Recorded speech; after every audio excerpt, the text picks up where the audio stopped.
Très bien. Bonjour à toutes et à tous. Bienvenue et merci de participer, ça me fait plaisir.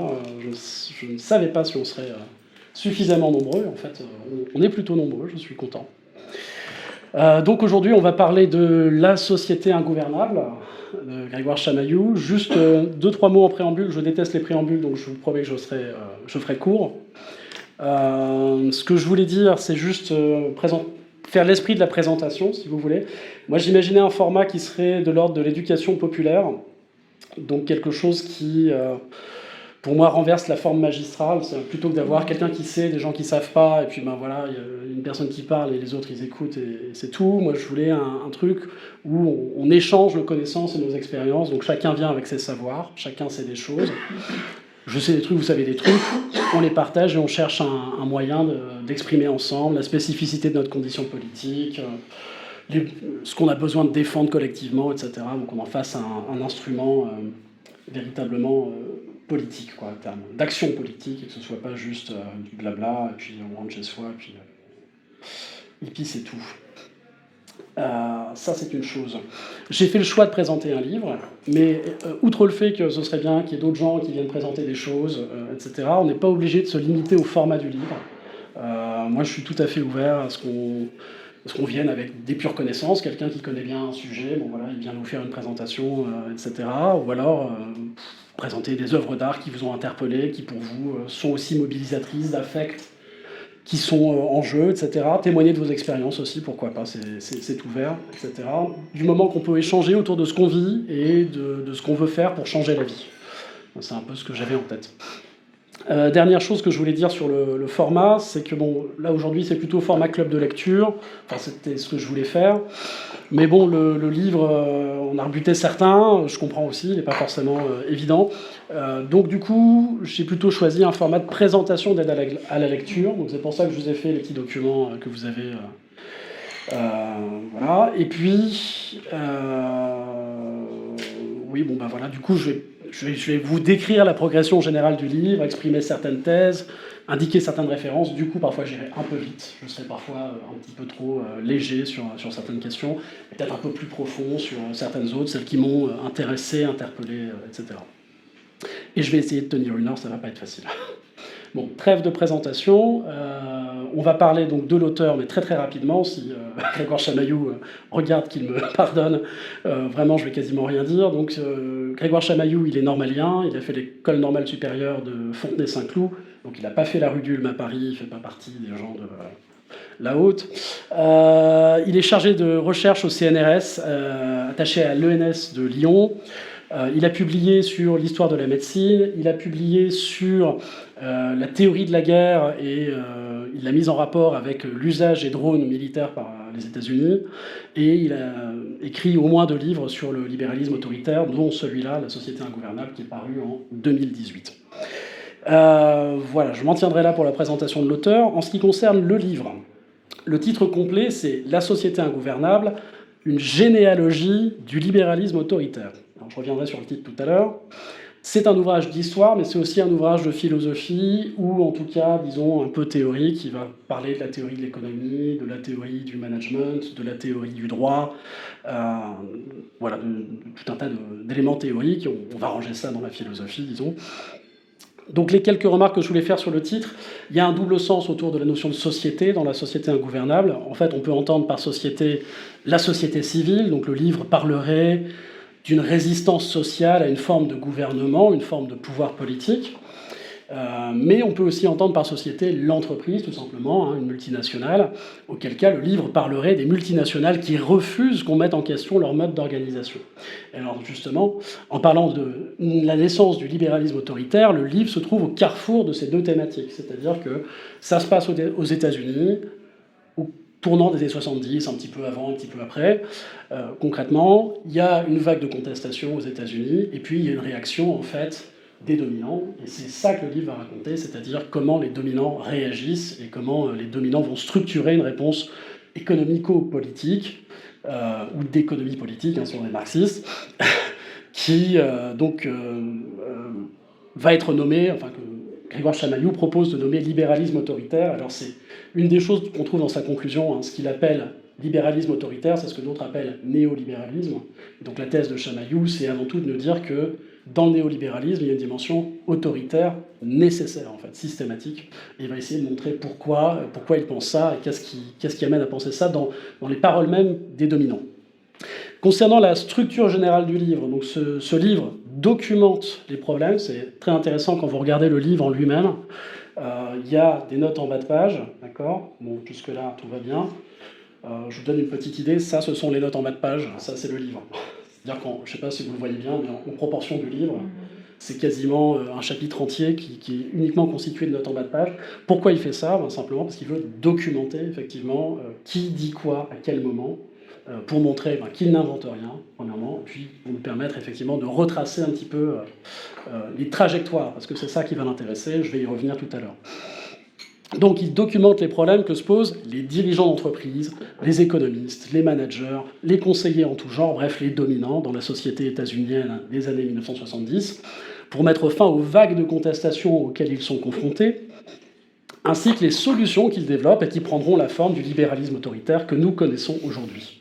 Parce que c'est un livre qui parle en fait d'aujourd'hui, il parle des années 70, mais c'est pour nous parler de maintenant. L'ouvrage, lui, s'articule en 6 parties qui se focalisent sur 3 différentes échelles. Donc les 6 parties, je vous les ai mises dans les documents. Vous avez à chaque fois les titres des parties et les titres des chapitres. Les 2 premières parties, en fait, s'intéressent plutôt aux problèmes internes aux entreprises, donc la relation des managers aux salariés et la relation des managers aux actionnaires. Les parties 3 et 4, elles vont s'occuper des problèmes liés à l'environnement social des entreprises, donc leur rapport au monde académique, au monde social, aux activistes. Il va se demander comment les entreprises se défendent contre les activistes, puis comment elles empêchent les activistes de faire remonter leurs propositions jusqu'à l'État. Donc il y a vraiment un travail de parasitage aussi, de l'expression politique, disons, populaire. Et les parties 5 et 6, elles, s'occupent des problèmes liés au rapport des entreprises, aux régulations et aux institutions politiques. Et ça termine vraiment sur le rapport des entreprises, des multinationales, à la démocratie. Parce que je dis les entreprises, comprenez derrière le mot entreprise, multinationale, c'est vraiment à ça qu'ils s'intéressent principalement. Chaque partie va suivre une structure similaire, elle est composée de plusieurs chapitres. En général, il y a un premier chapitre qui présente un problème qui se pose aux entreprises, ou en tout cas aux dominants, entre les années 60 et 80. Puis ensuite, vous avez plusieurs chapitres qui vont présenter différentes solutions envisagées pour répondre à ce problème, avec des retournements, des obstructions, certaines solutions sont compatibles, d'autres en fait se contredisent, etc. Dans certains cas, il y a même des effondrements de théories. Et il y a en général un dernier chapitre qui explique comment ces différentes solutions s'articulent. Alors soit elles convergent, soit elles s'excluent, mais donc du coup il y en a une qui devient dominante par rapport à une autre. Parfois elles se complètent, etc. pour finalement aboutir à une forme autoritaire, caractéristique du libéralisme autoritaire. Voilà pour la structure du livre. Juste une expression qui est utilisée par Chamaillou dans le fameux entretien qu'on trouve dans hors-série, qu'on peut notamment trouver sur YouTube. Il y a de nombreuses raisons de trouver de l'intérêt à ce livre. La raison pour laquelle j'ai choisi de vous le présenter, c'est qu'il est très bien documenté, j'ai déjà insisté là-dessus. Dans l'entretien accordé à hors-série, Chamaillou cite Engels qui dit « battre la bourgeoisie libérale avec ses propres déclarations ». C'est effectivement ce qu'essaie de faire Chamaillou, c'est vraiment un ouvrage de lutte, c'est vraiment un livre de lutte, une contribution à la lutte, mais par l'écrit, par le livre et par la documentation. Donc ce livre permet de savoir à qui l'on répond et ce qu'on peut leur reprocher. Donc sur le plan intellectuel, les sophismes, les malhonnêtetés, les mystifications, les contradictions internes. Sur le plan politique, les censures, les procès en illégitimité, les appels au pseudo-compromis, le maintien de l'entre-soi, le fond profondément réactionnaire de la pensée des dominants. Et puis aussi sur le plan moral, c'est-à-dire la justification permanente de l'injustice, des préjudices portés au nom du profit de quelques-uns, le mépris et l'incapacité à la compassion, etc., etc., etc. Donc c'est un livre qui a le mérite de dire à la fois contre quoi et contre qui on se bat. Il montre également comment le château de cartes néolibéral repose moins sur l'articulation logique d'une théorie bien construite que sur l'entre-renforcement stratégique de différents intérêts dominants. En gros, c'est pas juste que c'est bien pensé le néolibéralisme, parfois c'est extrêmement mal pensé, mais ça complète très bien, disons, une espèce de grille stratégique d'occupation du terrain politique et qui permet effectivement d'imposer une forme qui est le libéralisme autoritaire. Voilà, donc un château de cartes qu'il est donc d'autant plus facile de souffler en répétant inlassablement la vérité qu'il s'efforce de garder sous silence, et c'est aussi l'intérêt de ce livre, c'est qu'il y a une approche critique de ce qui est dit. Il ne s'agit pas seulement de présenter ce qui a été dit, mais aussi de le mettre en perspective et parfois de le critiquer assez frontalement. Et un petit spoiler, donc dans la conclusion, pour Chamaillou, lutter contre le libéralisme autoritaire, ça passe par rouvrir le dossier de l'autogestion dans les entreprises. Pour lui, c'est la piste en tout cas qu'il propose en conclusion. Je ne sais pas s'il la défendrait toujours aujourd'hui, mais en tout cas, en 2018, c'est ce qu'il dit. Voilà, un troisième mot de préparation de la présentation, mais je suis désolé, la présentation du livre, je la ferai peut-être pas entièrement si on veut vraiment s'en tenir à 1 heure, parce que j'ai beaucoup de choses à vous dire. Mais c'était un petit point sur lequel je voulais quand même passer, c'est sur le terme de généalogie. Il ne vous a pas échappé que dans le titre secondaire, on parle d'une généalogie du libéralisme autoritaire, et c'est un mot-clé, c'est vraiment quelque chose qui a du sens. Qu'est-ce que la généalogie ? C'est une méthodologie de recherche historique qui prend pour objet la genèse d'un événement historique ou d'une forme historique particulière. Vous pouvez penser à la généalogie comme l'arbre généalogique, c'est-à-dire vous partez d'un point donné et puis hop, vous allez chercher tous les embranchements qui viennent en amont. On va chercher les origines, ça il n'y en a pas une, il y en a plein, et ça se dissémine, au plus vous remontez, au plus ça se dissémine. Et alors la méthode généalogique, en fait, en histoire, elle est empruntée à un philosophe historien qui s'appelle Michel Foucault, qui est mort en 1984. Le livre phare de Foucault qui utilise cette méthode, c'est Surveiller et punir, qui est un livre de 1975. Surveiller et punir, naissance de la prison, donc qui, comme son titre l'indique, vous raconte la genèse d'une forme historiquement déterminée de punition. Mais Foucault, lui, déclare emprunter l'idée de la généalogie à Nietzsche, Friedrich Nietzsche. Il y a un article de Foucault de 1971 qui s'intitule « Nietzsche, la généalogie, l'histoire », qui raconte un petit peu comment Foucault, en fait, en lisant Nietzsche, trouve une espèce de méthode historique. Alors, je vous ai mis notamment un lien vers une page web qui reproduit l'article, si ça vous intéresse de le lire. Vous l'avez normalement dans vos documents. Voilà, donc là, c'est la référence à un livre de Nietzsche qui s'appelle La généalogie de la morale et qui est paru, ou qui en tout cas a été achevé d'écrire en 1896.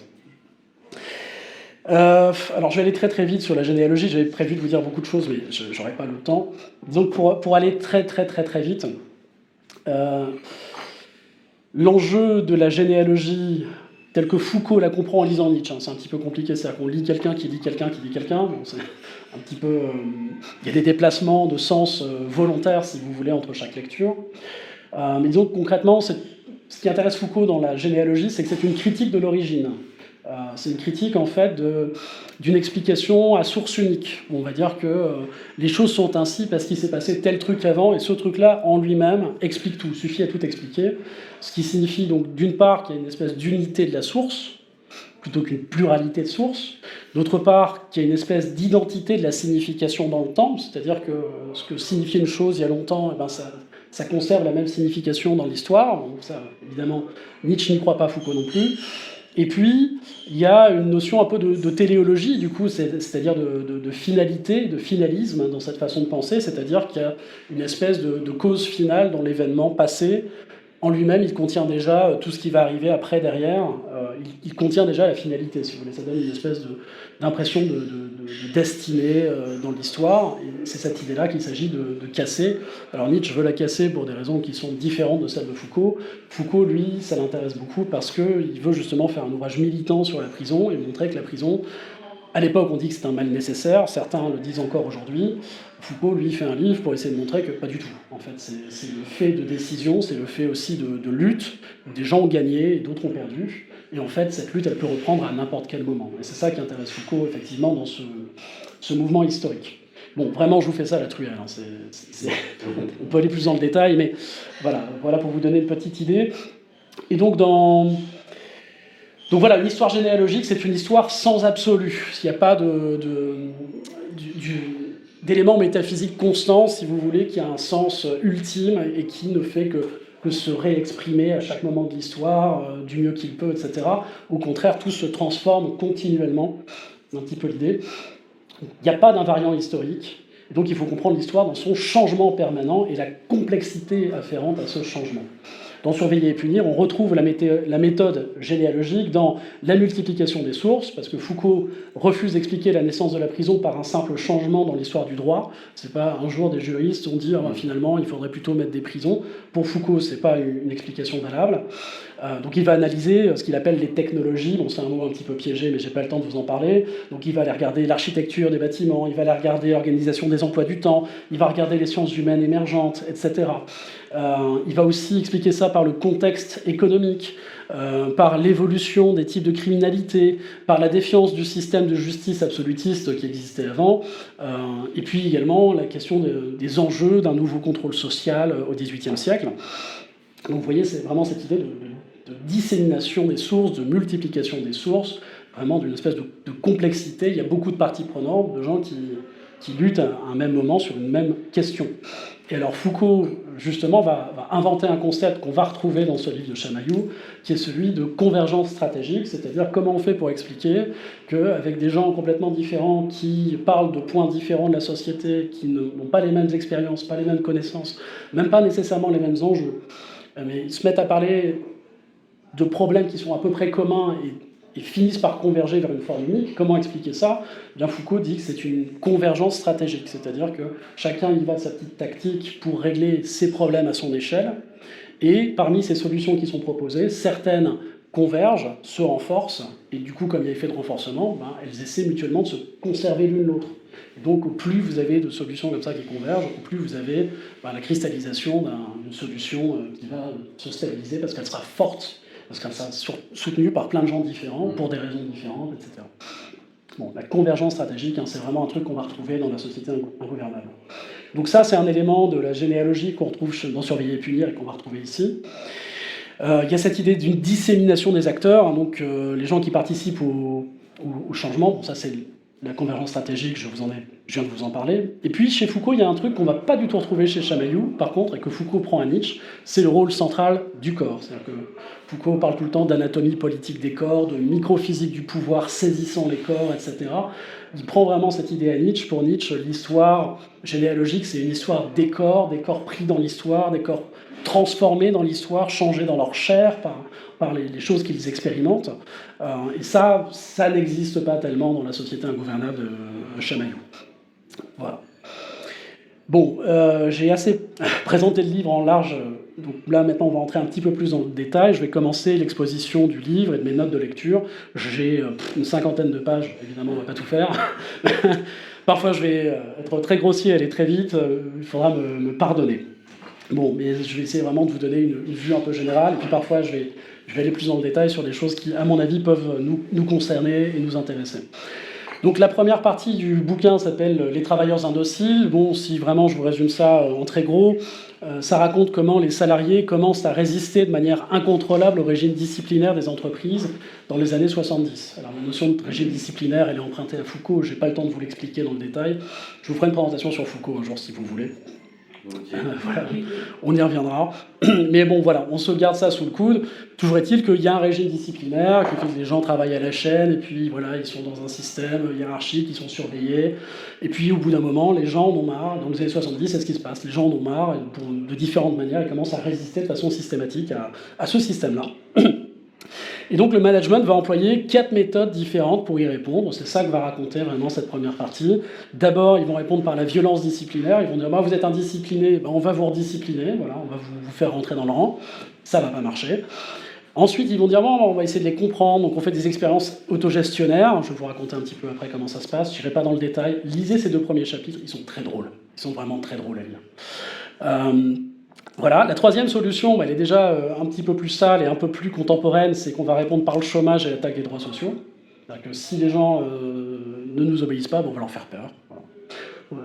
Et puis, enfin, il raconte l'attaque contre les syndicats, comment on va casser les syndicats aux États-Unis. Bon, le premier chapitre, concrètement, commence sur le fait que les travailleurs refusent les disciplines. Alors, par plein de formes, il y a des formes de résistance passive, il y a des moments d'absentéisme qui sont très très drôles, des gens qui viennent pas, pendant les mois d'été, ils viennent pas à l'usine le lundi. Voilà, ils ont décidé de ne pas venir. Il y a 20% parfois d'absentéisme dans une usine le lundi matin. Quand on leur demande mais pourquoi vous venez que 4 jours, ils répondent bah, parce que si je viens que 3, je ne gagne pas assez pour vivre. Bon, c'est assez rigolo. Voilà, bon, en gros, les gens ne croient pas à ce système, ont envie d'autre chose. Et voilà, l'ambiance, c'est un petit peu, on va foutre un coup de boutoir là-dedans. Parfois, il y a de la résistance frontale, donc on raconte des moments où, dans une chaîne de montage, il y a une bagnole qui arrive, vous n'avez que la carcasse de la bagnole et toutes les pièces qui devaient être montées sont soigneusement empilées et rangées dedans. Enfin, les gens disent, bon voilà, ça, on ne le fait plus. Bon, donc voilà, il y a un moment comme ça, parfois même de sabotage, donc il y a un moment de résistance. Ça peut aller très loin. En 1970, aux États-Unis, il y a 2,5 millions de travailleurs qui vont se mettre en grève. Donc c'est quand même des mouvements, si vous voulez, assez denses et assez solides et assez frontaux. Et donc il y a un premier cas de réponse managériale à ce problème, c'est qu'on va envoyer des spécialistes pour essayer de discipliner tout ça. Chamaillou prend un exemple, c'est celui de l'usine de General Motors dans la ville de Lordstown en 71. Donc ils envoient des managers qui vont aller durcir... faire un durcissement disciplinaire. Donc, qu'est-ce qu'ils vont faire? Ils vont augmenter les cadences, on passe de 60 bagnoles à l'heure à 120. Ils vont licencier les contestataires, même licencier de façon assez abusive. Il y a un type qui arrive avec 1 minute de retard, renvoyé, ce genre de choses. Il y en a un qui va faire un prout dans un habitacle pour faire rire ses copains, renvoyé. Bon, voilà, augmentation des cadences, je l'ai dit, évidemment. Augmentation des contrôles, évidemment, des contrôles qualité. On va embêter les gens, t'as pas bien fait ton travail, on va retirer ça sur ta paye, blablabla. Autoritarisme, en général. Et le résultat, qu'est-ce qu'ils récupèrent? Une grève sauvage, historique. Et donc l'usine de Lordstown, qui se présentait comme vraiment un modèle de productivité, finit par rencontrer des pertes énormes de productivité à cause d'une résistance sociale. Ça devient le modèle de l'échec disciplinaire et ça va faire réfléchir un petit peu les dominants aux États-Unis. Du coup, le deuxième chapitre nous raconte un petit peu comment on va essayer d'assouplir tout ça par les ressources humaines. Donc il prend l'exemple d'une entreprise qui s'appelle General Foods, qui a une usine à Topeka, pareil, 1971, donc c'est vraiment la même année. Là, on commence à envoyer des psychologues faire des enquêtes, alors ils vont dégainer la pyramide de Maslow, la pyramide des besoins. Bon, voilà, vous avez des besoins, alors au départ, ils sont très simples, vous avez juste besoin de manger pour survivre, et puis si ça vous l'avez, vous avez des besoins un peu plus complexes. Donc si les ouvriers veulent plus, c'est parce que voilà, il faut qu'on réponde à leurs besoins un peu supérieurs. Donc on va essayer de le faire, etc. Et donc, comment on va faire tout ça? On va... ah oui, j'ai oublié de vous raconter que cette année-là, en fait, le Congrès organise même une conférence sur la lutte contre l'aliénation à l'usine. Vous imaginez ça, le Congrès américain qui débat sur l'aliénation dans les usines. C'est assez rigolo. Et donc, dans les usines, justement, on va proposer un management doux, fondé sur l'autonomie, la prise d'initiative, l'auto-organisation, l'effacement du manager par les ressources humaines. Résultat, augmentation de la productivité. Les gens travaillent mieux parce qu'on leur fout la paix. Satisfaction des travailleurs parce qu'ils peuvent faire plus de choses qu'avant, ils font des tâches intellectuelles, etc. C'est moins répétitif. En plus, ils réalisent les objectifs managériaux, donc en un sens, c'est du gagnant-gagnant. Et pourtant, le management, qu'est-ce qu'il fait? Il freine parce que, ils ont peur d'un effet domino qui mènerait à la révolution. C'est-à-dire qu'en gros, on va se rendre compte qu'on n'a pas besoin d'eux. Et alors ça, voilà, si on n'a pas besoin des chefs, c'est un problème pour les chefs, c'est pas vraiment étonnant. Le troisième chapitre nous raconte donc une autre solution, plus violente, comme j'avais dit, c'est qu'on va attaquer les droits sociaux pour réinstaurer un climat d'insécurité sociale et économique. En gros, il faut ramener la peur chez les salariés, il faut leur faire peur. Alors, comment il justifie tout ça? En fait, il y a 3 niveaux de lecture réactionnaires à l'indiscipline des travailleurs. Alors, un premier niveau de lecture, on va reprendre des théories psychologiques des années 30 sur l'intolérance à la frustration. Donc, on montre que chez un chimpanzé, si on ne le frustre pas dans son enfance, et après il pique des colères. Bon, c'est une théorie de l'enfant gâté. Bon, voilà, en fait, les ouvriers en lutte, c'est des enfants gâtés. Vous comprenez, c'est ça le truc. Il y a un deuxième niveau de lecture qui est plus économique, c'est-à-dire qu'on dit « ouais, mais c'est pas seulement ça, les taux de profit sont en baisse dans les années 60, les keynésiens disent bah, « oui, il y a juste une baisse de la demande », et les autres, les libéraux, disent « ah non, c'est pas ça, c'est parce que le coût du travail est trop élevé ». D'accord ? Et puis il y a un contexte socio-économique propice aux travailleurs, quand ils luttent, ils obtiennent ce qu'ils veulent, etc. C'est un problème, ça touche à nos profits, et c'est à cause de ça que la croissance baisse. Du coup, l'administration Nixon, en 69-70, elle provoque une brève récession artificielle. Ils vont artificiellement augmenter le chômage en fait dans un contexte de plein emploi. Et en 71, donc vous voyez la même année que pour Topeka et pour Lord Stern, ils vont instaurer un contrôle des prix et des salaires visant au gel des salaires. Il ne faut pas que les salaires augmentent, il faut que les gens ne puissent pas avoir plus d'argent, il ne faut pas que ce soit trop confortable. Bon. Et puis il y a un troisième niveau de lecture qui lui est social, c'est-à-dire qu'on va commencer à dire bah oui, mais vous voyez, le problème c'est que le chômage fait plus peur à cause de la protection sociale. Et donc on va réutiliser des discours libéraux des années du XVIIIe siècle. Hein. Là il y a une référence donnée par Chamailleux, c'est Joseph Townsend qui est un penseur conservateur anglais qui en 1786 écrit une dissertation sur les lois sur les pauvres, c'est tout un programme, et en gros ce qu'il va dire c'est qu'il faut motiver le travail par la faim. Par là ? Par la faim, par l'appétit, voilà. Tu crèves de faim, comme ça tu es motivé à travailler. Il faut briser les assurances chômage, hein, c'est ça l'idée, pour rendre la perspective de la perte d'emploi effrayante. C'est ça l'idée. Alors je vous ai mis une petite citation de la page 29 où il parle de Joseph Townsend, précieux document pour une généalogie de la morale libérale où l'on apprend que sa conception de la liberté présuppose le couperet de la misère et que la destruction des formes instituées de la solidarité sociale est la condition d'émergence pour la figure du travailleur volontaire. Pour être volontaire de travailler, il faut surtout en fait ne rien avoir pour nous protéger. C'est ça l'idée libérale de fond pour Chamailleux. Donc évidemment, en conséquence, ça va donner lieu à un retournement du discours sur l'assurance chômage, parce que auparavant, dans une lecture keynésienne, on disait c'est plutôt souhaitable l'assurance chômage, ça maintient une demande économique intérieure, même quand les gens sont au chômage. En fait, c'est bon pour l'économie. Et là, les libéraux vont dire mais non, c'est préjudiciable parce que ça éteint les vieilles peurs de se retrouver sans emploi. Il faut que les gens aient peur que leur patron les renvoie. Et alors du coup, ça se termine, quatrième partie, par une guerre aux syndicats, tout simplement. On commence à faire une guerre aux syndicats dans les entreprises. Pour quelle raison ? Toujours dans cette idée qu'on a vue un petit peu dans le chapitre 3, c'est que le ralentissement de la croissance, c'est parce que les salariés obtiennent ce qu'ils veulent, en fait. Et ça, c'est un problème. Il ne faut pas qu'ils obtiennent ce qu'ils veulent. Comment on fait ça ? On commence par casser les syndicats. Et donc on crée des stratégies très agressives pour tuer dans l'œuf l'organisation des travailleurs sous les formes syndicales, avec des systèmes de surveillance et de licenciements massifs dans les années 70. Et ça marche tellement bien qu'en 1978, il y a une journaliste en infiltration chez Texas Instruments qui constate que personne n'ose répondre à ces questions de peur d'être viré. Ça y est, la peur est revenue. Et les gens ont peur de dégager. Donc ça clôt la première partie du livre. La deuxième partie du livre, elle s'intitule « Révolution managériale ». Elle va s'interroger un petit peu sur la situation du manager, disons.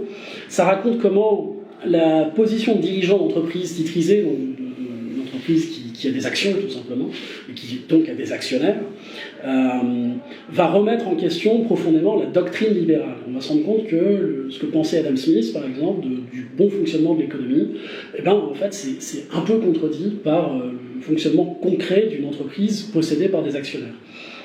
Donc les théoriciens vont d'abord envisager des solutions morales, ils vont dire ouais mais si l'actionnaire il travaille bien de la bonne façon, vous allez voir, ça va bien se passer, l'économie s'en portera très bien, la société aussi.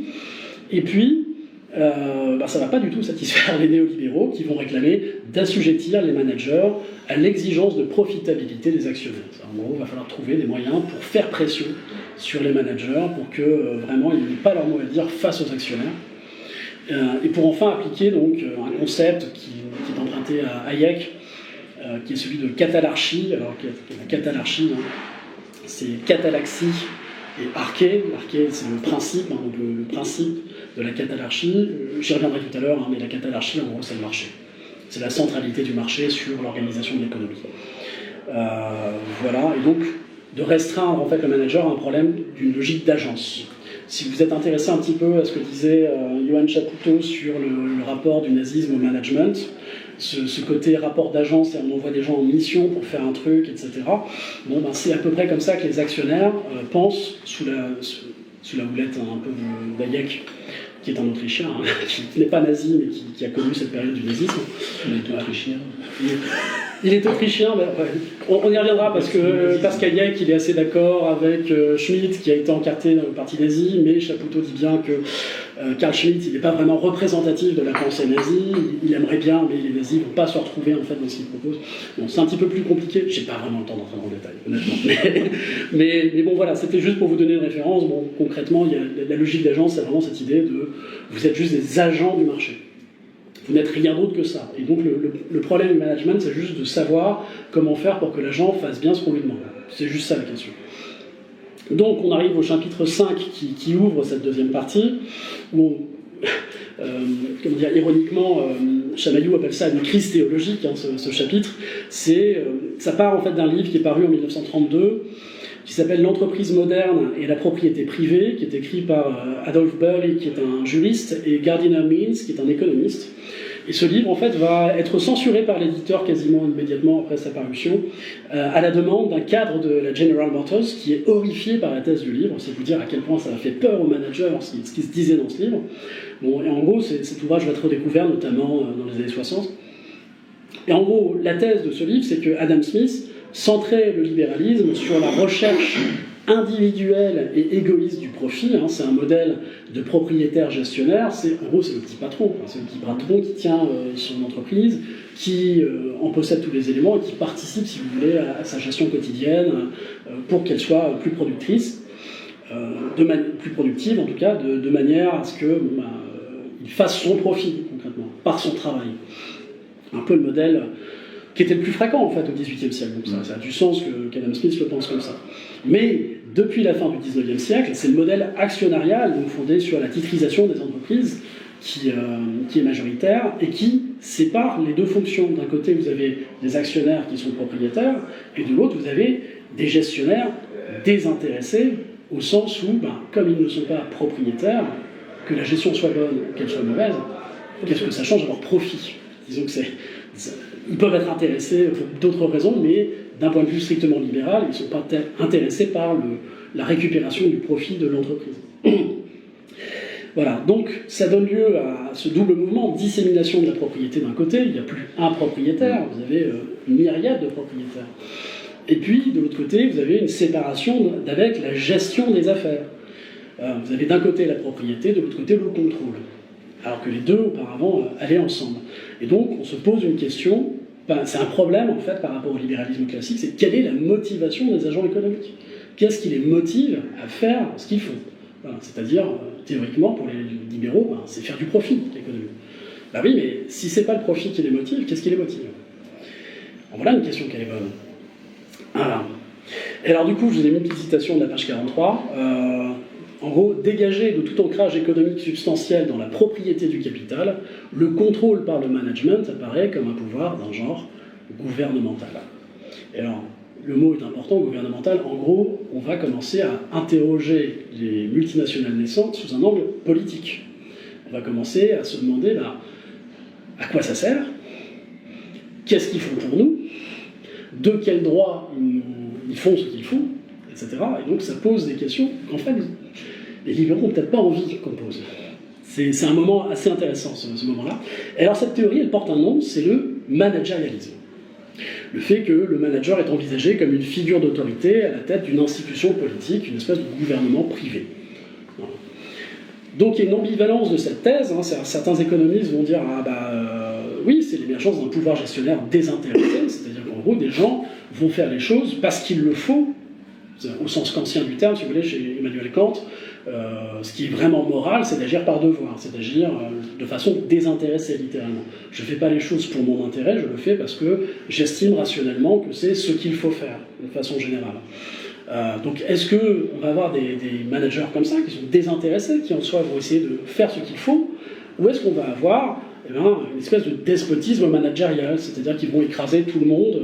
Il y a des discours de cette nature-là, à cette époque-là, ils vont dire « Ah, vous allez voir, les managers vont écraser de leurs bottes les actionnaires et les salariés de la même façon. » Ça nous fait rire aujourd'hui.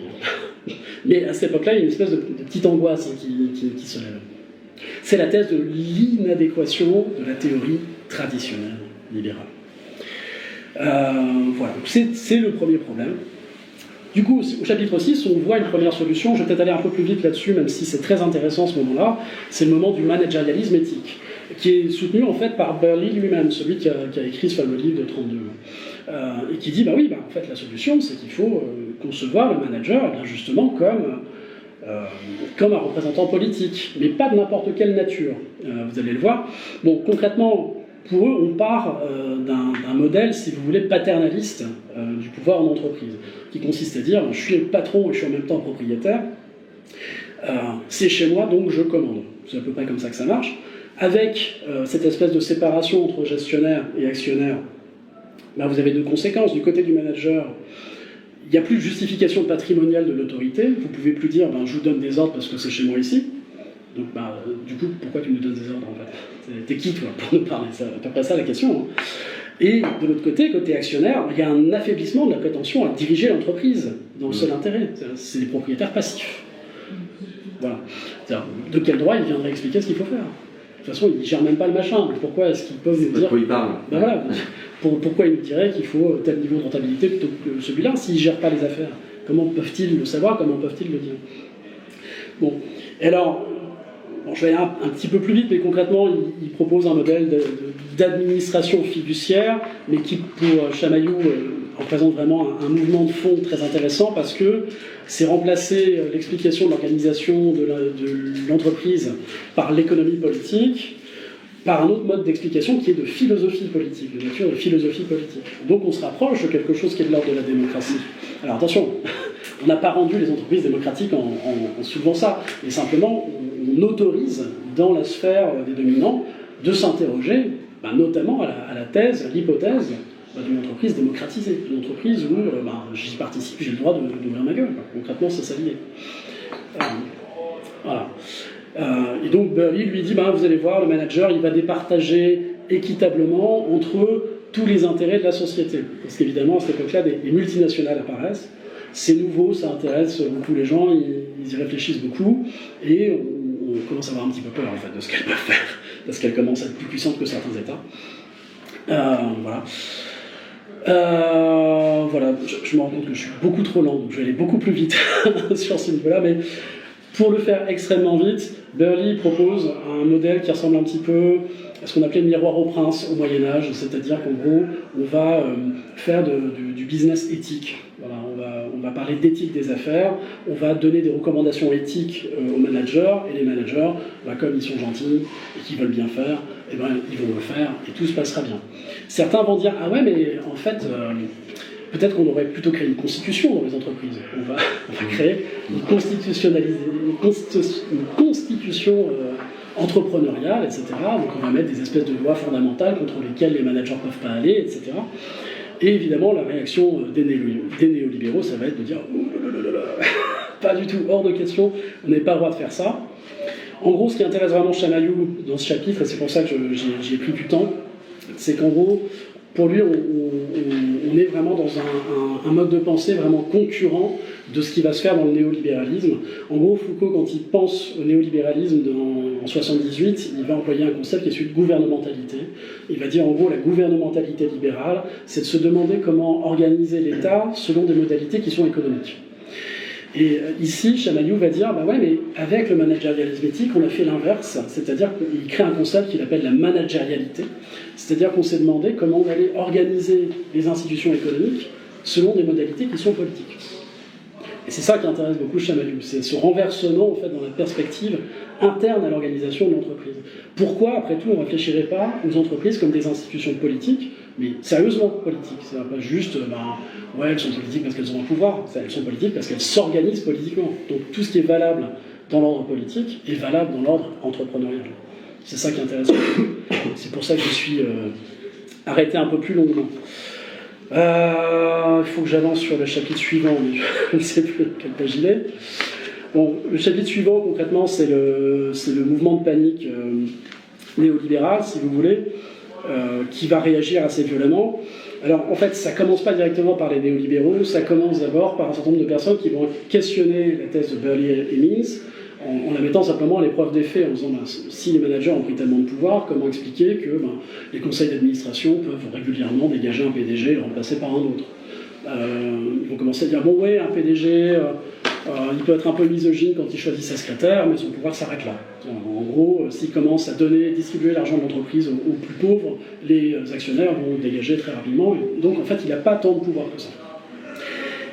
Et alors, c'est vachement bien, sauf que les néolibéraux, eux, ils vont dire non, il faut prendre la thèse très très au sérieux, très très au sérieux. Il faut qu'on trouve des moyens d'empêcher les actionnaires, les actionnaires d'être dépossédés de leur profit, hein, concrètement c'est à peu près ça. Donc il faut qu'on trouve des moyens de renforcer la connexion du manager avec les profits de l'entreprise. Donc ils commencent à dire, après tout, il faudrait les rémunérer non pas par un salaire, mais par le taux de rentabilité de l'entreprise. Au plus l'entreprise est rentable, au plus lui-même son salaire il augmente. C'est une logique qu'on connaît encore aujourd'hui, c'est là qu'on essaie d'actionnariser le manager, de le rendre un peu partie prenante de l'entreprise, si vous voulez, en étant comme un actionnaire. Cela dit, ce qui est très rigolo, c'est que les gens qui soulignaient que la thèse de Berlier et Mintz n'était peut-être pas si vraie que ça, ils soulignaient aussi que très souvent, les PDG des entreprises, ils géraient l'entreprise, mais ils étaient aussi actionnaires. Ils n'étaient pas actionnaires majoritaires, ils n'avaient pas des parts qui en proportion étaient majoritaires, mais ils avaient des parts qui, en valeur réelle, sont suffisamment substantielles pour faire de véritables profits personnels quand l'entreprise avait de bons résultats. Donc ce qui est très rigolo et un peu paradoxal, mais qui s'explique très bien, c'est que les néolibéraux vont prendre un problème qui n'existe pas et faire comme s'il existait pour renforcer une réalité qui existe déjà aussi, si vous voulez. C'est-à-dire le fait qu'ils sont déjà partie prenante des profits de l'entreprise. Oui, mais il faut qu'ils le soient encore plus. Et ça nous rapproche donc, de cette théorie de l'agence. Le manager, c'est un agent des actionnaires. Voilà. Et alors, donc, ça se termine par ce chapitre sur la catalarchie. Là, je vais vraiment survoler ça, parce que je ne veux pas vous endormir. De toute façon, même Chamaillou va assez vite, je trouve, sur cette partie-là. Mais concrètement, les néolibéraux vont reprendre une distinction qui existe chez Hayek, qui est donc un économiste autrichien néoclassique, qu'on rapproche souvent du néolibéralisme. Et lui, en fait, en jouant sur l'étymologie des mots, il oppose l'économie et la catalaxie. Alors, il revient en fait au grec, à economia. Donc, qu'est-ce que c'est que l'économia ? Ça désigne chez les Grecs une propriété agricole, c'est-à-dire donc économiquement fermée sur elle-même. On produit ce dont on a besoin, en fait. Et il oppose ça à la catalaxia qui est en fait l'ensemble des relations économiques établies sur un marché. Et il va donc dire, l'entreprise, c'est de l'économie. Ce qu'il faut, c'est s'assurer que l'économie suive le marché. Donc il faut que la catalaxie, si vous voulez, soit au-dessus de l'économie. C'est à peu près ça l'idée. Il faut assujettir l'économie à la catalaxie, que le marché contraigne les entreprises. Et c'est cette idée toute simple qui se formule par ce concept de cata-marché. Il faut que le principe de l'organisation économique, ce soit toujours le marché. Alors évidemment avec une confusion volontairement entretenue entre le marché et les actionnaires. Alors que les actionnaires de l'entreprise, c'est pas tout le marché. Bon, oui, mais on va dire, mais c'est la même chose, parce que pour que sur le marché, la valeur actionnariale ait du sens, il faut qu'elle soit élevée, etc. Donc si vous faites ce que les actionnaires vous demandent, en un sens, vous faites ce que la main invisible du marché vous demande. C'est peut-être pas tout à fait la même chose. Voilà, et donc ça donne lieu à une théorie de l'agence qui va effacer littéralement le managérialisme. Et on n'en parlera plus jamais du managérialisme. La thèse disparaît tout simplement. Ça clôt cette deuxième partie. Je vous parle de la troisième partie qui s'intitule Attaque sur la libre entreprise. Donc en gros, dans les années 1970, les mouvements anti-guerre, anti-racisme, pour la défense de l'environnement, ou pour l'égalité homme-femme, etc., vont commencer à attaquer les conseils d'administration. Ils vont littéralement envahir les conseils pour leur dire « mais pourquoi vous faites ça au Vietnam ? Pourquoi vous n'embauchez pas des gens qui sont noirs ? Pourquoi vous leur donnez toujours des boulots de merde ? Pourquoi vous ne les payez pas comme les autres ? Même chose pour les femmes. Pourquoi vous faites du mal à l'environnement ?» Bon, concrètement, ils sont interpellés directement, physiquement. Voilà. Donc les entreprises vont s'efforcer de se défendre contre ce mode d'action. Et puis, rapidement, elles vont se dire, bah oui, mais bon, on ne peut pas juste réagir à ce qu'ils font, donc elles vont essayer d'attaquer les causes de ce mouvement, donc elles vont intervenir dans le champ universitaire, elles vont financer des chaires, elles vont chercher des intellectuels pour occuper ces chaires-là, pour défendre des thèses qui vont dans leur sens, etc. Et on va voir aussi émerger les premières théories de responsabilité sociale des entreprises. Les entreprises, en fait, vont commencer à faire du greenwashing, du fairwashing, du pinkwashing, etc. Dire non, si, ne vous inquiétez pas, on fait tout comme il faut, on a créé des normes qu'on va respecter, ne vous inquiétez pas, on va être responsable.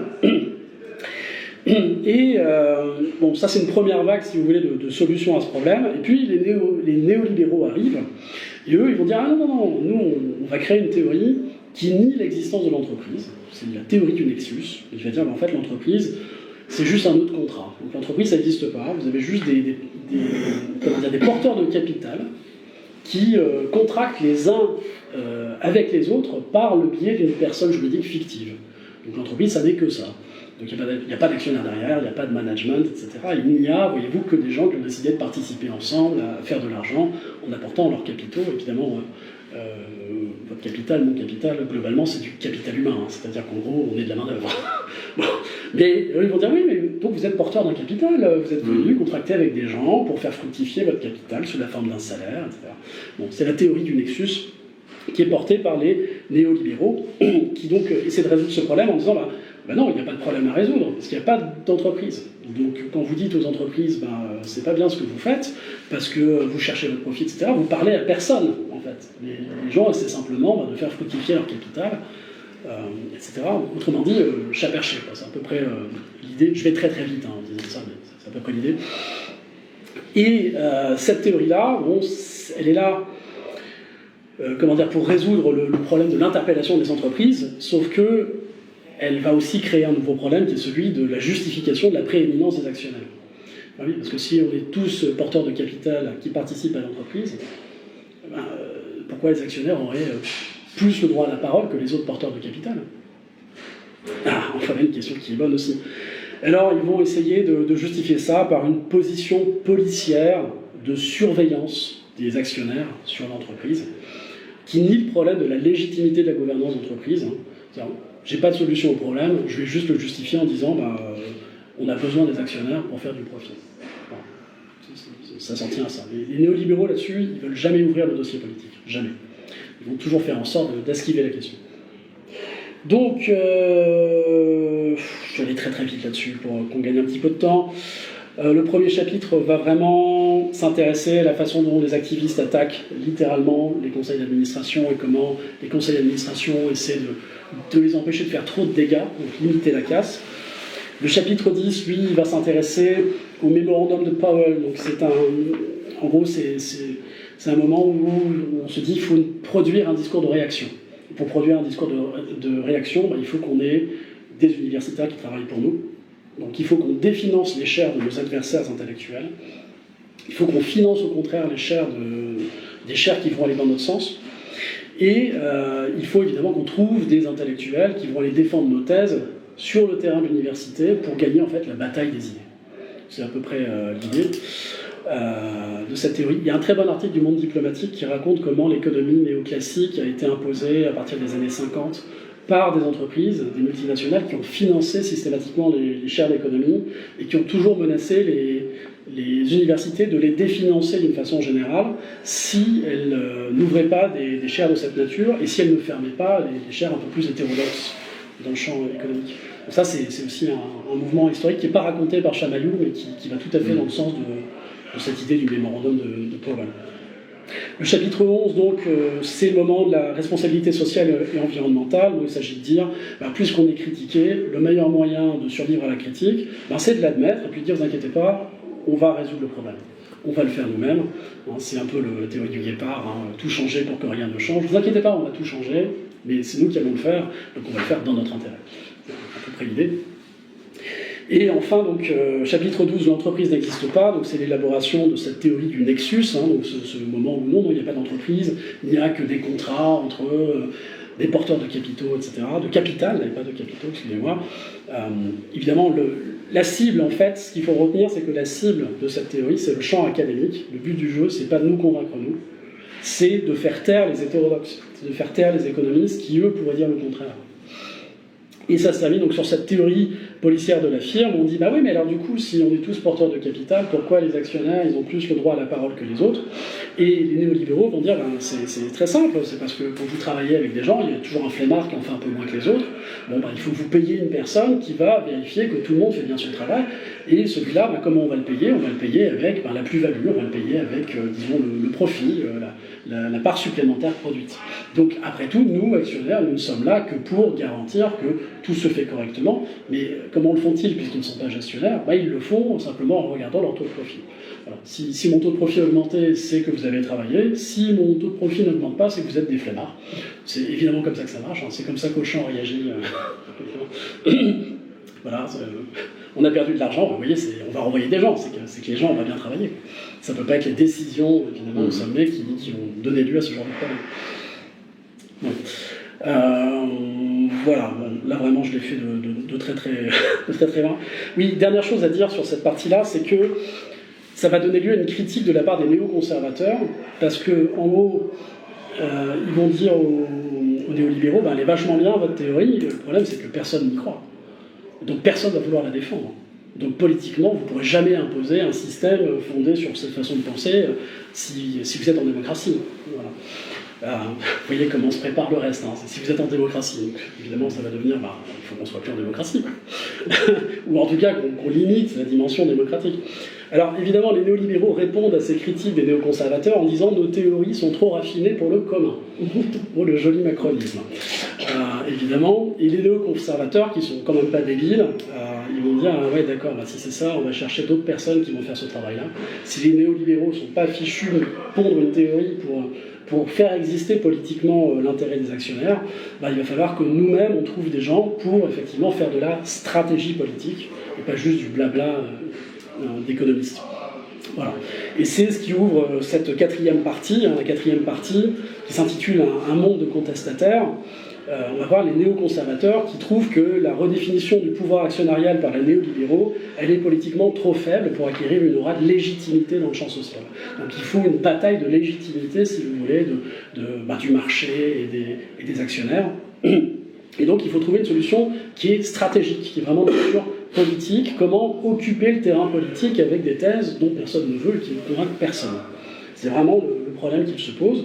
Donc ils établissent des stratégies de contre-activisme qui vont d'abord cibler les activistes eux-mêmes, donc les associations environnementales, etc., les gens qui luttent pour l'égalité des droits, ce genre de choses.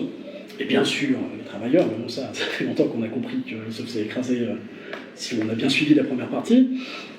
Alors du coup, comment on va faire ça ? On va apprendre, à les identifier qui sont nos adversaires.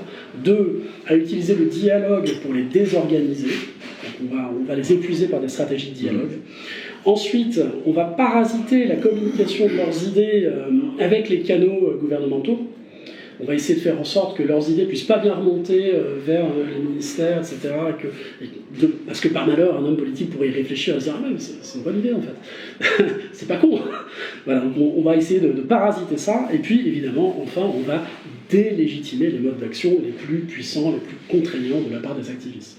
Vraiment, c'est une lutte de la légitimité. Donc d'abord, vous voyez que leur solution, c'est de délégitimer les adversaires avant d'essayer de légitimer leur cause. Quelque chose. Ah bah oui, cette partie-là, vraiment, les parties 3 et 4, elles sont très très...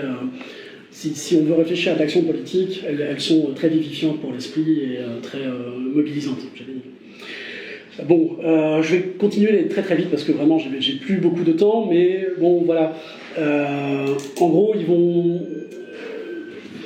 Chamaillou va nous parler en fait de Nestlé qui est pris dans un scandale fin des années 70, début des années 80, c'est qu'ils vendent en fait du lait pour nourrissons en Afrique, mais qui est en fait dangereux pour les nourrissons. Et ils vont même aller convaincre les femmes qu'il ne faut pas allaiter. Non, n'allaitez pas votre enfant, il faut plutôt acheter notre poulet en poudre, vous allez voir, il sera en bonne santé. Ouais, tu parles qu'ils ont été en bonne santé, du coup il y a eu des morts à n'en plus finir. Et ben, il va y avoir un vrai mouvement qui va prendre plusieurs années pour augmenter, mais un mouvement de boycott international des produits de Nestlé. Donc là, évidemment, c'est une attaque, si vous voulez, internationale des activistes qui arrivent à s'organiser même dans différents pays. Et donc au départ, Nestlé se dit « Oh, ça va aller, c'est local. » quoi.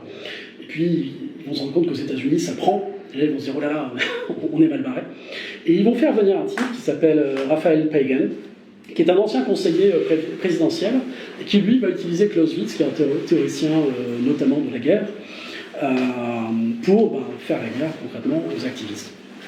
Alors, comment ils vont faire ça ? Ils vont faire d'abord une espèce de... Ils font un raisonnement très simple, c'est que voilà, il y a un rapport de force où l'entreprise a des ressources, mais elle n'a pas les gens. Et puis les activistes, ils ont le soutien populaire, mais ils n'ont pas de ressources. Donc du coup, qu'est-ce qu'on fait ? Il faut diviser les gens pour faire perdre sa force au mouvement. D'une part, il faut faire ça, diviser pour mieux régner, classique, mais d'autre part, il faut aussi épuiser les ressources de l'adversaire, et c'est là que le dialogue va être utile. On va vous faire perdre votre temps en dialoguant dans des réunions interminables, on va faire en sorte de vous faire perdre votre énergie à des trucs qui servent à rien, énergie que vous pourriez utiliser à rassembler des gens pour faire masse, pour faire bloc, et dire on n'est pas d'accord avec ce que vous faites, vous allez arrêter tout de suite. Et le but du jeu, c'est d'éviter que les gens fassent ça, et d'éviter avant qu'ils aient le temps de le faire. En gros, Pagan, au moment où il s'occupe de Nestlé, il ne dit pas bon, ça va suffire pour résoudre le problème du lait en poudre, mais c'est un mode de pensée prévisionnel, si vous voulez. Bon, j'en reviens à la question de diviser pour mieux régner. Comment on va diviser les gens qui sont d'accord entre eux pour dire que quand même ce que fait Nestlé, c'est pas bien? Eh bien, ils disent d'abord qu'il faut qu'on fasse une typologie de nos adversaires. Et donc ils vont, c'est vraiment simpliste, c'est une typologie simpliste, ils vont dire on a 4 types d'adversaires. On a les radicaux. Les radicaux, ils croient en leur lutte, ils veulent changer l'entreprise, donc il n'y aura pas de négociation possible, puisque l'objectif c'est que l'entreprise ne change pas, évidemment. Donc les radicaux, on ne discute pas avec eux, c'est pas le problème. Les deuxièmes, c'est quoi? Sont les opportunistes, donc sont ceux qui voient dans la lutte un moyen d'obtenir quelque chose, individuellement, une position sociale, un peu de célébrité, un emploi, donc voilà. C'est des gens qui trouvent un intérêt un peu plus personnel à participer à cette lutte. Vous avez un troisième groupe qui sont les idéalistes, alors ce sont des gens qui suivent le mouvement, parce que ce mouvement résonne avec leurs valeurs morales. C'est pas tant qu'en soi, ils trouvent que l'entreprise, c'est une mauvaise idée, que la façon de l'organiser, elle n'est pas bonne. C'est que des gens qui disent non mais quand même, s'attaquer au bébé, c'est pas bien, non, on ne s'attaque pas au bébé s'il vous plaît. Voilà, donc ça sont les idéalistes. Et puis vous avez les réalistes. Les réalistes sont ceux qui sont disposés à la négociation, parce que ce sont des gens raisonnables, ce sont des gens qui sont pragmatiques, hein, qui ne cherchent pas de changement radical. C'est socialiste. Bizarrement, tout le monde en lisant ça se dit, hein, voilà, j'ai même pas eu besoin de le dire, mais effectivement, en lisant ça, l'idée m'a trotté, mais en fait, c'est pas que, si tu veux, ça. C'est assez malin dans la mesure où ça peut s'appliquer à plein de situations, parce que c'est une pensée politique, en fait. Pagan, c'est quelqu'un qui a une expérience de la politique institutionnelle, donc qui voit bien comment faire jouer les choses, quoi. Voilà, et donc la stratégie, c'est de transformer les idéalistes en réalistes. C'est ça la stratégie. On va s'attaquer aux idéalistes en disant « Mais vous voyez vos valeurs morales, elles ne sont pas respectées par les radicaux. » Vous voyez, les gens de LFI, c'est des vilains antisémites. Vous n'allez quand même pas être d'accord avec les antisémites. Hein, vous n'êtes pas antisémites, j'espère. Bon, voilà. Vous voyez un petit peu le détournement. C'est-à-dire qu'il faut concrètement attaquer sur la question des valeurs morales. C'est toujours ce qui va revenir. Attendez, moi je ne partage pas les valeurs de ces gens. Hein, alors, ce qu'ils ont dit politiquement, j'en sais rien. J'ai rien à dire sur la politique. Mais les valeurs, oh là, excusez-moi, mais les valeurs, ça me pose problème. Vraiment, en mon âme et conscience, je ne puis pas vous suivre, etc. Donc l'idée, c'est de leur dire, vous voyez, les radicaux, en fait, ils n'ont pas vraiment vos valeurs, donc discutez avec des gens raisonnables. Et oui, les gens raisonnables, c'est ceux qui veulent bien faire un compromis. Sous-entendu, ceux qui vont se compromettre. Parce que quand on parle du compromis, c'est jamais l'entreprise qui fait un compromis. Évidemment. Voilà. Et alors, pourquoi s'attaquer donc aux idéalistes? D'une part, parce que ça renforce le camp des réalistes, ça va convaincre les opportunistes d'aller dans le camp des plus forts, et du coup ça marginalise les radicaux, ceux qui veulent vraiment un changement de fond. C'est vraiment ça la stratégie. Et alors, évidemment, les radicaux, ensuite, comment on s'occupe d'eux? Eh bien, simplement, on va dialoguer. On va dialoguer pour épuiser les activistes, en multipliant les sujets à traiter, en retirant le peu de temps dont ils disposent pour s'organiser et approfondir le mouvement des luttes. Faire en sorte, en fait, qu'ils soient occupés à autre chose qu'organiser le mouvement. Je vous ai mis une citation, je ne vais pas vous la lire, mais vous l'avez, c'est la page 125. Voilà. Donc ça, c'est le chapitre 14, hein, c'est vraiment, relisez-le, il est vachement bien. Le chapitre 15 aussi, il est vachement bien à lire, qui parle donc de la production de la dialogie dominante. Donc là, on va entrer un petit peu dans comment ça marche le dialogue, comment on s'en sert véritablement, à quoi ça sert de dialoguer. Et là, en fait, Chamaillou fait une analyse, vraiment, encore une fois, je vais très très vite, hein, et il va faire une analyse qui relève 6 fonctions stratégiques au dialogue. La première, c'est une fonction de renseignement. C'est-à-dire qu'il faut ramener les gens autour de la table pour avoir une petite idée de qui est dans quel camp, qui est radical, qui est opportuniste, qui est ceci, qui est cela, avec qui je peux faire mon truc, avec qui je peux pas. Bon. Il y a une deuxième fonction qui est une fonction de cantonnement. C'est-à-dire que si vous organisez une table ronde, vous savez que ça ne se fait pas devant la presse, ça ne se fait pas devant les médias, donc du coup les autres gens n'en savent rien, donc du coup vous avez déjà résolu une partie du problème, c'est que ça ne fait pas masse. En tout cas, ça n'aide pas à faire masse.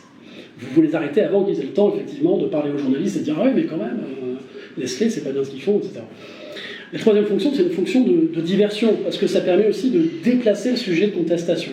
Donc, il donne un exemple, c'est un moment où il y a des vagues de boycott contre des entreprises, notamment Shell, qui font du business avec l'Afrique du Sud, alors qu'on est en plein apartheid, etc. Et finalement, Shell organise des discussions, par exemple, avec les églises. Ils organisent des discussions pour dire ah non mais on va discuter entre gens raisonnables, hein, puis on va essayer de préparer ce qu'on va faire une fois que l'apartheid ce sera fini. Comme ça, on n'a pas besoin de discuter de ce qu'on est en train de faire pendant que l'apartheid existe. Parce que le fond du problème au départ, c'est pourquoi vous faites du business avec des gens qui sont racistes et qui tuent des gens et qui ne leur donnent pas les mêmes droits que les autres, etc. Mais non, on ne va pas parler de ça, on va parler de ce qu'on va faire après. Parce que ce qu'on va faire après, c'est important. Il faut qu'on construise quand même ensemble, entre gens raisonnables. Voilà, donc c'est une fonction de diversion. En organisant le dialogue, on peut organiser le fait de ne pas parler de certaines choses, ou de parler de choses qui sont moins importantes. Il y a une quatrième fonction qui est une fonction de coopération, laquelle sert à sélectionner l'organisation réaliste la plus tapageuse, ou à effectuer une transaction avec elle, etc. On va trouver ceux qui, parmi les réalistes, ont le plus de poids. Et puis, on va les faire entrer dans le cercle, leur dire bon, eux, on veut bien discuter avec eux, eux, ils sont dignes effectivement de la discussion, avec eux, on pourra faire quelque chose, etc. Et l'intérêt de faire ça, c'est que non seulement vous préparez en fait le moment où vous allez cornériser les radicaux, mais en plus de ça, vous allez même peut-être arriver à décrocher un partenariat. Et là, vous aurez le label de cet organe sur votre entreprise pour dire mais regardez, nous, on greenwash bien parce qu'on a je sais pas moi, Greenpeace qui a coopté, enfin qui est d'accord avec ce qu'on a fait, on a préparé un truc avec eux, donc c'est bien qu'on est écologiste, vous voyez bien, etc. Il y a une cinquième fonction qui est une fonction de disqualification, hein, c'est un peu l'opposé de la fonction 4, c'est que du coup, les gens que vous n'intégrez pas à la table, ceux-là, ils ne sont pas légitimes. Tout simplement, c'est une façon de dire ah oui, mais non, mais je veux bien discuter avec ceux-là parce qu'ils sont raisonnables, mais eux, ils sont trop radicaux, quoi. Ils veulent qu'on discute des taux de profit, non, c'est pas possible, etc. Je vous ai mis une petite citation qui est marrante aussi, c'est pareil, je ne vais pas la lire. Et puis il y a une sixième fonction qui est une fonction donc, de légitimation, c'est-à-dire qu'effectivement, on peut obtenir un transfert d'image, c'est ce que j'expliquais déjà pour la fonction 4, en fait je préparais un peu la fonction 6, c'est que quand vous préparez le partenariat, vous faites un transfert d'image, vous bénéficiez de l'image de l'organisation avec laquelle vous vous mettez d'accord. J'en suis déjà à 1 heure, est-ce que je prends 5 minutes de plus pour finir cette partie ou est-ce qu'on discute déjà? Non, vas-y, termine. Allez, je termine cette partie-là. Bon, donc concrètement, ils vont aussi créer un autre truc qui s'appelle le management des problèmes. En gros, le management des problèmes, c'est prévoir, c'est ce que j'expliquais, c'est l'idée de la remontée des idées des activistes vers le domaine politique. C'est-à-dire que pendant qu'on les épuise en dialogue, etc., et qu'on essaie de cornériser les radicaux, de choisir les gens avec qui on va discuter, eh bien, on va en même temps essayer de parasiter la remontée de leurs revendications dans le niveau gouvernemental. Alors, pour ce faire, en fait, il y a un petit schéma simpliste qui est encore utilisé par Raphaël Pagan, qu'il a appliqué d'ailleurs pour Nestlé et Shell, hein. C'est qu'en gros, il va considérer qu'il y a un cycle de vie dans l'élaboration, dans la diffusion, si vous voulez, des idées des activistes. Il y a un moment de création qui est un moment d'interaction plutôt intimiste entre les activistes et les intellectuels, donc c'est un moment où personne ne sait de quoi on parle, c'est vraiment une poignée de personnes qui discutent ensemble d'un problème. Il y a un deuxième moment d'imprégnation des idées, donc c'est le moment où les universitaires commencent à enseigner, commencent à publier, commencent à faire connaître dans certains cercles plus élargis, mais de façon technique, précise, le problème qu'on veut faire remonter. Et puis ensuite, vous avez un moment de dissémination large, donc c'est le moment médiatique. On dit, ah oui, mais c'est vrai qu'il existe une théorie qui dit que, et puis c'est vrai que, moi je suis journaliste, je vais aller voir cette entreprise, est-ce qu'elle fait bien ce qui est marqué dans l'article? Ah oui, effectivement, c'est un problème, il faudrait peut-être que ça remonte, et paf, ça finit par intégrer la sphère politique, ça fait des chocs à pic, quoi. Un petit hommage à Nestlé. Voilà, donc ça leur permet de développer des stratégies de neutralisation proactive. L'idée, c'est d'agir avant la phase 3, avant la phase de médiatisation. Il faut agir au moment où les gens discutent ensemble dans le cadre des universités et le moment où on commence à enseigner. Alors ça donne des techniques qu'on connaît bien, hein, c'est les contre-expertises médicales ou écologiques. On va dire ah oui mais eux ils disent que c'est bleu, nous on dit que c'est rouge, évidemment, vous voyez bien qu'il y a un désaccord alors que bon, bah, machin il est payé par l'entreprise pour dire que c'est rouge, donc évidemment il va dire que c'est rouge, mais c'est... Voilà. Donc on commence même à penser qu'il faudrait dans des entreprises des unités de business stratégiques qui sont repeintes en centre de responsabilité sociale des entreprises. Ouais, on va être responsable socialement, regardez, on va faire des études, nos études elles vont fournir des faits. Vous voyez. Et alors ce qui intéresse évidemment Chamaillou, outre le caractère stratégique, si vous voulez, c'est le fait qu'il y a une différence de politique de la vérité, si vous voulez. Alors, c'est un concept de Foucault. Il y a vraiment cette idée que le pouvoir travaille à produire du vrai, à produire des faits. Vous voyez. C'est pas juste du discours, on n'est pas juste là pour produire des paroles, on est là pour produire des éléments qui donnent lieu à la qualification vérité. Ce qui est souvent reproché à Foucault, on dit souvent qu'il confond la vérité absolue, c'est-à-dire se dire comment le réel est, et puis tenir pour vrai, c'est-à-dire croire que quelque chose est vrai. Cela dit, la thèse de Foucault, elle marche très bien quand on s'intéresse justement à la recherche de pointes, c'est-à-dire dans un moment où on est encore en train de chercher la vérité, donc personne ne peut dire je suis détenteur de la vérité, je sais par avance. Il y a des gens qui essaient de prouver quelque chose, et donc quelqu'un vient et dit bah oui, bah moi je vous propose une contre-preuve. Hein, c'est ce qu'on a entendu sur c'est quoi, c'est la chloroquine. Hein, oui. Bon, tout le monde se souvient de ça. Bon, les études et les contre-études, etc. Alors que le mec qui parle, évidemment, il est payé par le laboratoire qui produit le truc. C'est ce genre de stratégie.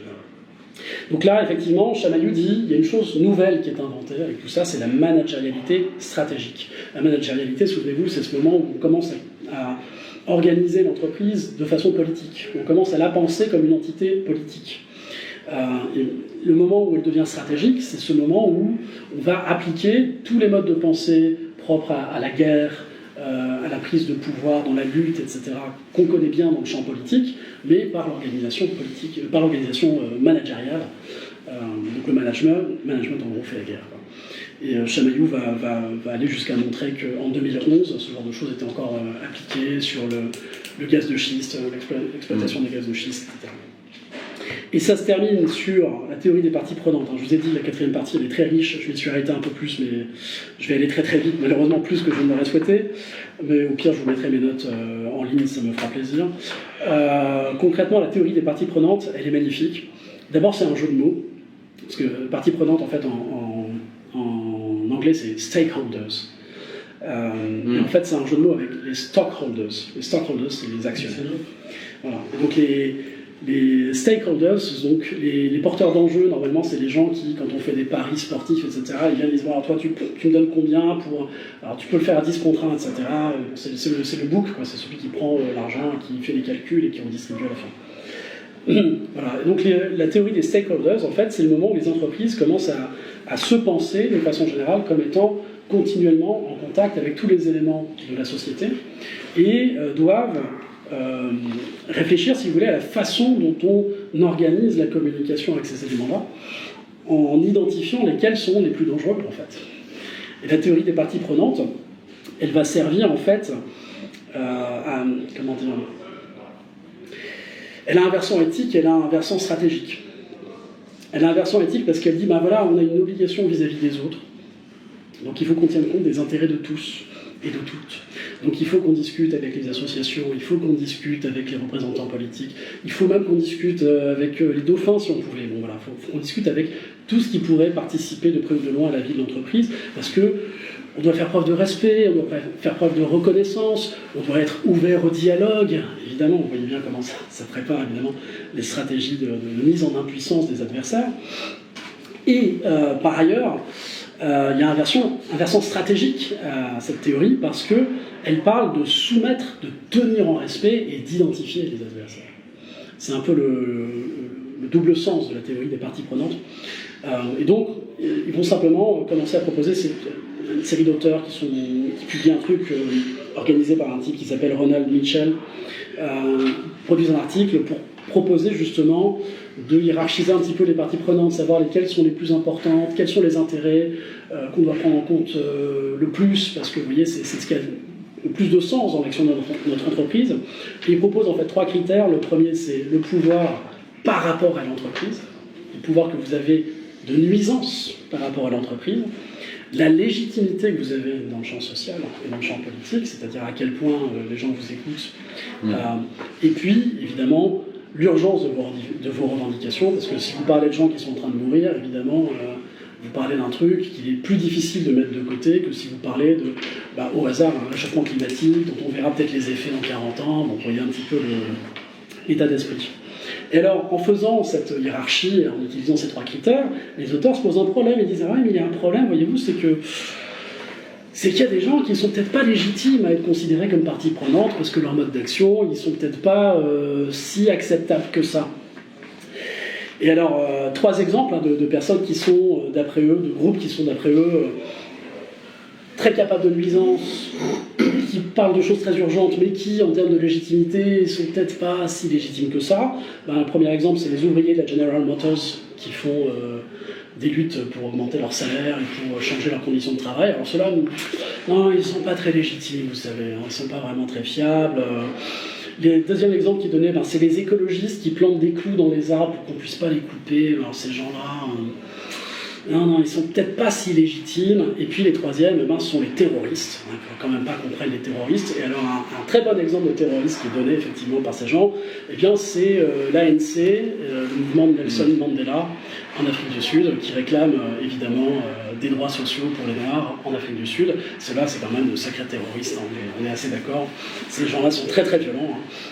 Voilà. Alors eux, ce sont des gens qui sont illégitimes parce qu'ils utilisent un pouvoir qui est coercitif contre les pauvres patrons, les pauvres exploiteurs, les pauvres États racistes. Ils sont violentés quand même par ces gens, donc ils sont peut-être pas légitimes. Pardon, c'est quelque chose sur lequel je voulais réagir et je l'ai noté. Je ne sais pas si vous avez lu le bouquin d'Andras Malm, je pense, comment démonter, désarçonner un pipeline. Non, comment saboter. Comment saboter, merci.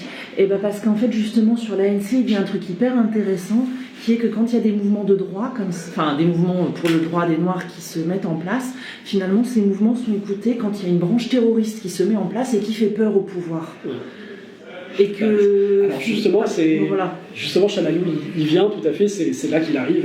C'est-à-dire qu'en fait, pourquoi est-ce qu'ils font ça? Je vous ai mis des citations qui sont magnifiques de ces gens-là, qui présentent ça vraiment comme un cas de conscience. Donc quand même, en mon âme et conscience, je ne peux pas écouter les ouvriers de la General Motors, parce que ces gens-là sont dangereux. Bon, mais en gros, à quoi ça sert de faire ça?